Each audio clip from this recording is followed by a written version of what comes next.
अस्सलाम वालेकुम बच्चों, कैसे हैं आप सब। उम्मीद है कि आप सब खैरियत से होंगे। आज हम किताब उर्दू पढ़ेंगे, हुरूफ डाल के बारे में। ठीक है बच्चों, आप अपनी बुक सफ़ा नंबर 33 खोलें।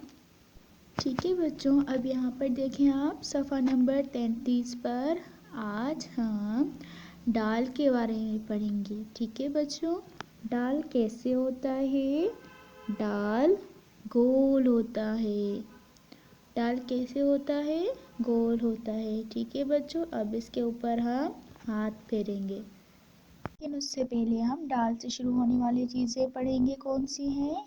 डब्बा, डब्बा, डोल, डोल, डाकिया, डाकिया, डॉक्टर, डॉक्टर। ठीक है बच्चों, पढ़िए और लिखिए।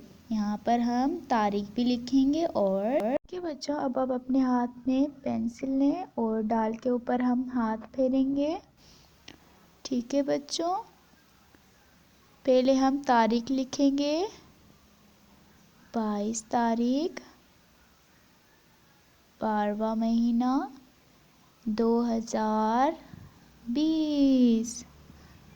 और दिन मंगल।